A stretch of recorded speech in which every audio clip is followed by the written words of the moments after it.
Hello everybody, I'm Rene Ramos, director of the Lynn and Louis Wolfson II Florida Moving Image Archives, and this is Rewind, the show that looks back on Florida's past with historic film and video. It's time for another trip back into the past, so sit back, relax, and enjoy another episode of Rewind.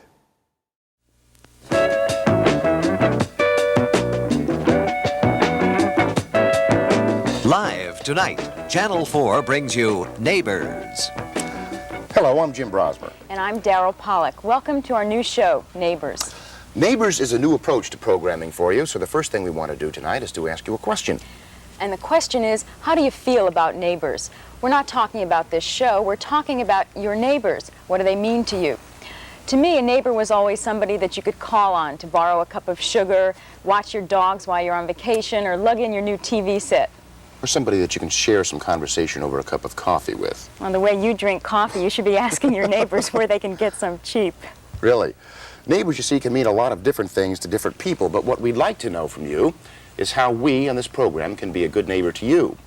And good neighbors don't just tell you things all the time, they also listen to you. We're going to talk to you on this show about tips you might need, how you can help your plants that have been suffering in this freezing winter, where you can go for a good night out on the town or get help with your tax returns. But we also want to hear from you. If you're having any problems with City Hall, or if you're having trouble finding an honest auto mechanic, or anything else you want to know about. So we, Daryl and I, are going to be here to be your good neighbors. We'd like to hear from you. We'd like to hear from you on some local gossip, or maybe some important happenings going on, or maybe some problems that you have. For example, City Hall. You can't fight City Hall? Yes, you can. That's right, you can. Tell us about it. We'll be here each week to share with you some of the goodies we've come across, and to give you an example, the weather has really been rotten for boating, and of course boating is my great escape.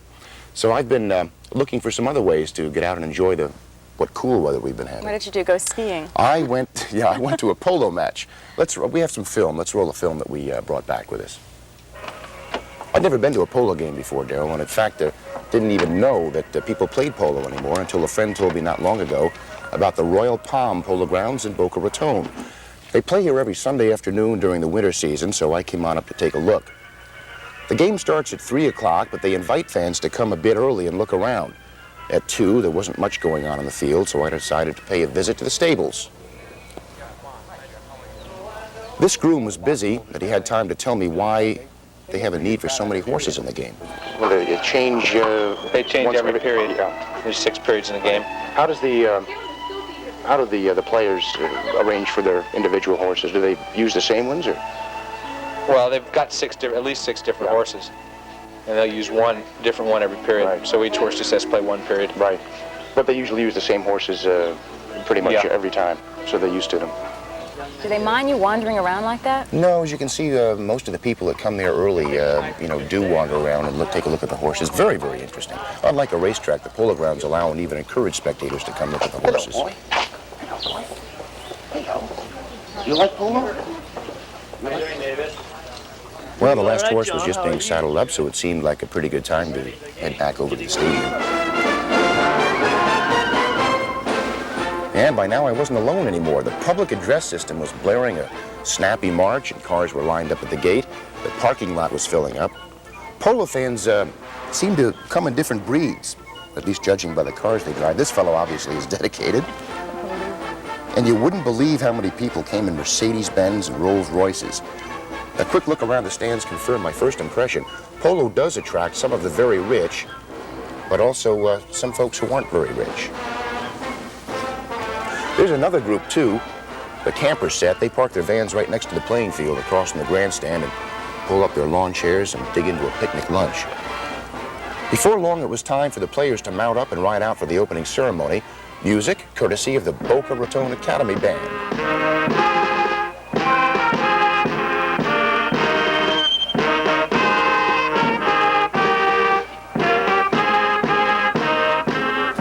Then they began. Polo is an ancient game, of course. It's played by 2 teams on horseback, 4 men on each side. The object is fairly simple: to hit the tiny bamboo ball into your opponent's goal using a long wooden mallet. That doesn't do the game justice, though, that description. The object doesn't look so simple. You have to think of 8 men riding 4 tons of horseflesh. controlling those powerful, high-strung animals like pieces of gigantic chessboard. The danger is unforgettable. The ground rumbles under you. The pace is exhausting. The excitement almost too much to bear. Looks like you got too close. All right. Hit with the side of the head, hopefully in the center. On the back shot, it's the same way, but you use the other side of the head. The mallet is brought down. This is a tennis backhander in tennis. And on your basic shot is your offside fore shot, which is this way and forward, and then your offside back shot, which you usually hit the ball a little bit farther behind you on that one. The horse you just looked at, by the way, Darrell, had just finished one chukker, and that's why it was so high-strung. The 15-minute break at halftime is important to players and fans, and everybody clears out of the grandstand and goes down on the field to stomp down the divots. Divots? Divots, yes. Divots are things that are pulled up out of the ground. They aren't maybe what you think they are. Is that supposed to help, stomping it down? Yeah, it makes the field safer in the second half of the game. And when the action picks up again, the local favorites from Boca were struggling to overcome a one-point lead. There was a visiting team from Midland, Texas. The excitement, yes, was making me very thirsty, so I was glad to see the concessionaire with his cart. When I saw what he was selling, it really flipped me out. Take a Wometco credit card? How much is that? It's $2.50 a bottle. Okay. I have to taste the wine before I pay you, see? Clock has been stopped. With 2 minutes. Excellent. Well, that was champagne, of course, Darrell. California. I was surprised at how quickly the game goes. It was still a one-point game, and by this time, the announcer was going bananas. And he drives back and took right in. And there's the first bell. First bell with 30 seconds left as Corky Lynn back to got 25 seconds left. We're taking this cross out of danger, but he's hooked by Harris and Roy Berry Jr. back to hard one, and it's a first goal, and William Wilson, and where is it now? It's backed back by somebody, and it's taken across by Fortunato, and someone has, and there's the bell, there's the second bell, as that ends the period. Okay, now we enter the last of the 6 periods, or chukkers, as they say in polo. In my box, of course, we were rooting for the local boys. And he's ridden hard by Midland. And Tom Harris, beautiful next up by Harris. And there comes Corky. Here it goes. Right. Corky Linfoot. Corky Linfoot. There it is, the score. Beautifully. Corky Linfoot. There's the game. 8-7. Boca Raton wins another close one. They have won. And that's how it all ended. Boca Raton pulled it out in the last minute. We went down on the field to watch the awarding of the trophies, and I guess they earned it. This is the first time I think I'd ever seen anybody, any winner, drink their award. The fans also wanted some of that, so they all marched over to the clubhouse, where we found an appropriate sign on the door. And what better way to end a polo match than to meet in the clubhouse, have a few drinks, and rub elbows with the players? That's what your neighbors are doing at the Royal Palm Polo Grounds. Incidentally, it costs about $3 for admission per person to get into the match, but it's well worth it. Plus It's a all the nice- drinks. Everybody looks so happy. That's a little extra, I know. and everybody is happy. It looks like a lot of fun. I should try that some weekend. And if you've found a good way to enjoy your time off on the weekends, let us know and we'll share it with everybody else. Now, we've got a way to tell you not to spend your weekend, at least not yet. Jim's going to show you with his sick plant over here. If you have a lot of plants that were hurt by the freeze we had a couple weeks ago, you might be getting ready to trim off the dead foliage. Oh, that's it. This is very sick looking. Well, don't do it yet. They're not quite ready for any hospitalization. We checked with the State Department of Agriculture, and they told us that if your plants were damaged in the freeze, which this one obviously is, You really have a green thumb. very badly damaged. This is a brown thumb here. Wait until the 1st of March. Don't do anything yet. Obviously, there may be another freeze coming along, so you want to wait to trim these plants back until the 1st of March. And take the brown area, if we can get a close-up of this, you can see how really badly damaged this is. Trim the brown area right down to where the green is. Just trim it all the way back. I'll know who not to leave my plants with if I ever go anywhere. I think our producer's going to kill me if I do this wrong. This is his plant. But trim it right down to the green. And they tell us that by next summer, your plant should make a recovery. Apparently, the brown part of the plant, the damaged part, puts a drain on the rest of the plant, makes it hard to make a recovery. Also, if you have lawns that are in the same kind of trouble, also wait until March 1st to do anything about them and fertilize them. And hope you have better luck with your plants than Jim does. Okay, we'll be back. Don't go away. Right after this.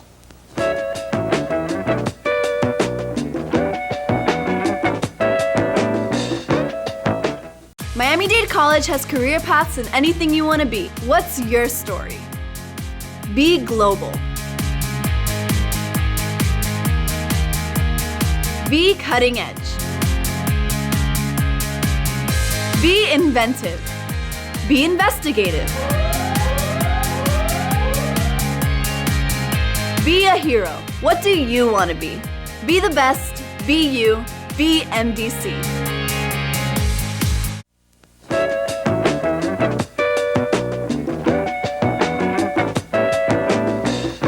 Welcome back.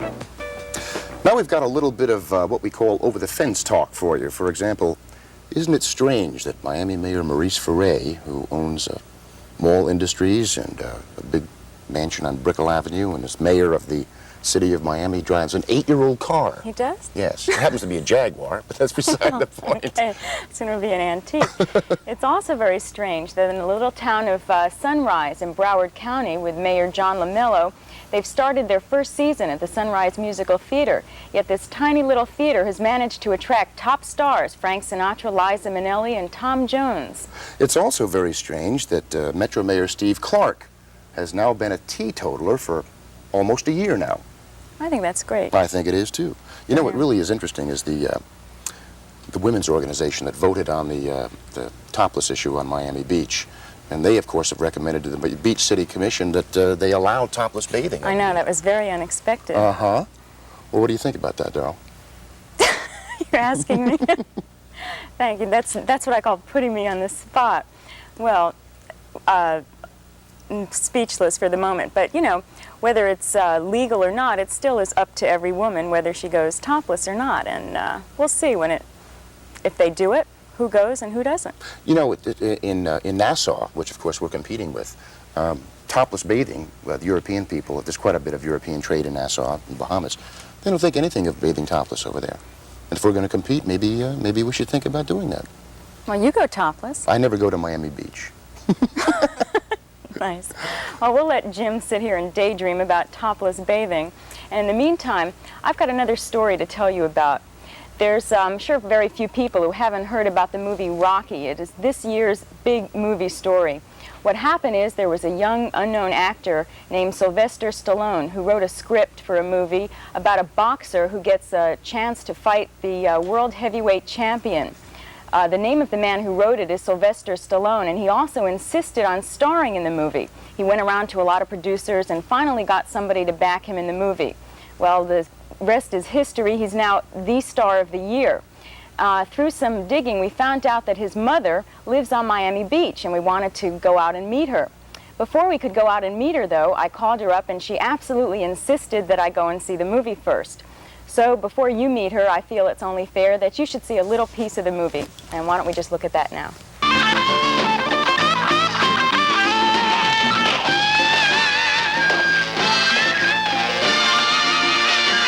You're gonna kill him.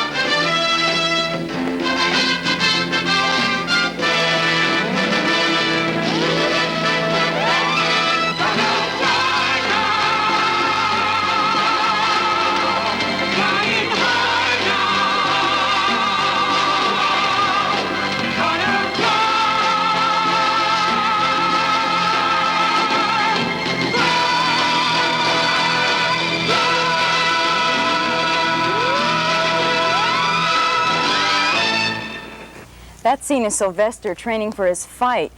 He says he got his toughness from his father, his creativity and sense of humor from his mother. When you meet his mother, it's not hard to see what he means. Jacqueline Stallone is an experience. She looks and acts like Sylvester's sister, not his mother. She says she's been a showgirl, an astrologer, and a beauty contest winner. Now she runs a skincare clinic on Miami Beach. Her small office is cluttered with pictures and every word she can find printed about him, but what mother wouldn't do the same thing? She calls his success a miracle for a boy doomed to failure. Half his face, paralyzed from birth, kicked out of every school he attended. She says she was the athlete in the family who forced her son to lift weights to make up for other deficiencies. What were the weaknesses he had to compensate for as a child? His face, paralysis of the face, which gave him a foul disposition, made him very lonely. So actually you could say boxing sort of became, he thought, well, I'd compensate on a great physique, which I could understand. Then he dreaded going to school because he had a terrible complex about his face. So he would use every excuse or every pretense to be sick. This kid, Christ, was always sick when there wasn't anything wrong with him. And I think a very tragic thing, I guess he had to take an exam. He knew he couldn't pass it. So one day, it was a bitter cold winter. I went downstairs. I thought, where is this kid? How come he isn't ready to go to school? And there he is, standing out in this bitter cold, letting the wind hit him on the chest, hoping he'd get pneumonia so he could stay home another month. But while he was cooped up in his room, is when he really spent his time fantasizing and writing. And yet he never passed English. Flunked it.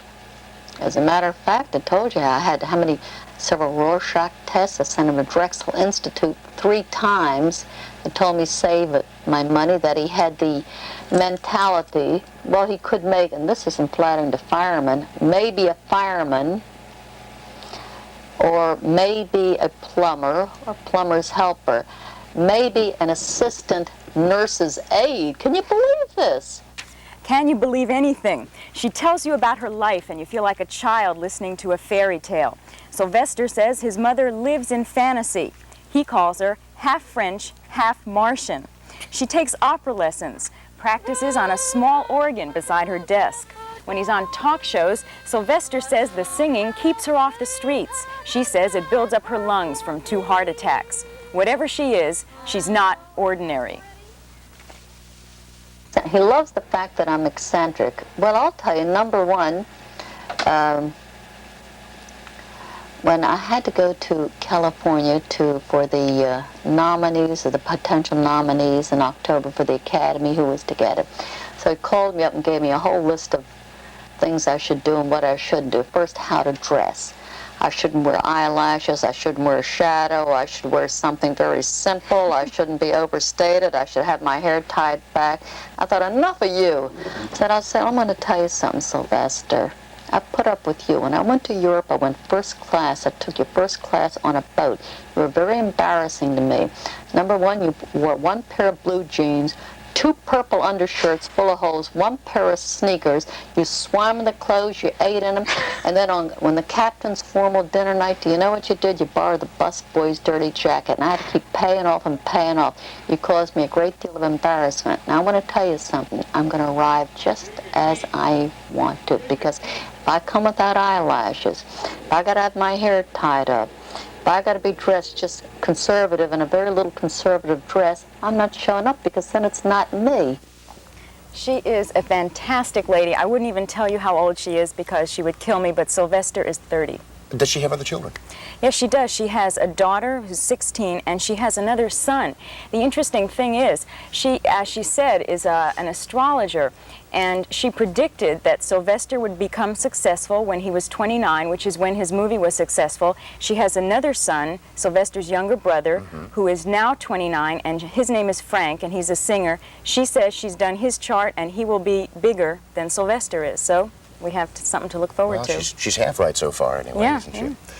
Now we've come to the last segment of our show, which the producer slyly calls Backyard. And this, we thought, is a time when we could sit and talk, maybe to you, or see your home movies even. Or somebody may have an idea on how to fix the traffic lights around Dade County. Or some bigwig may want to tell us his side of why he's in hot water. Or sometimes our executive producer, Joe Abril, may have something to say, and he does right now. Yes, I do, Daryl. I have something to say for everybody. I think, you know, it occurred to us that we always seem to have questions no one can answer. And so I figured you must have those kinds of questions, too. In fact, we all seem to have things that happen in life that no one has an answer to. How come classified ads, for example, are full of jobs and there are so many people out of work? How come your car is worth nothing when you go to trade it in, and that same car 2 days later is very expensive on the used car lot? How come judges say they get off the bench because at $36,000 a year they can't afford to educate their children, and yet most Americans do educate their children on much less? How come the auto industry is against airbags when everybody says they're very effective? And what really is auto insurance of any value if when you first have your first accident, you get your policy canceled? I think you get the idea of the kind of questions we're going to be asking and trying to find out some answers that may not be common sense, but at least is the way it really is. If you have an idea, or if you have a complaint or a gripe, or if you have a how come, as I call them, let us know and we'll try and find out. What are your how comes? Oh, I have plenty of how comes. We all do. I'll make a list for next time. Okay, great.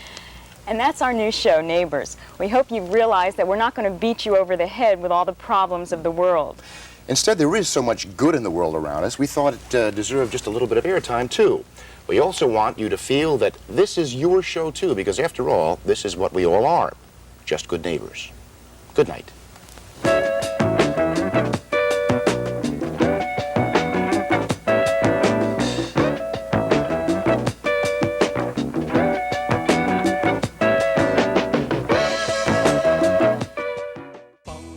That's about it for this edition of Rewind. Just time to remind you that Rewind features historical film and video from the Lynn and Lewis Wolfson II Florida Moving Image Archives.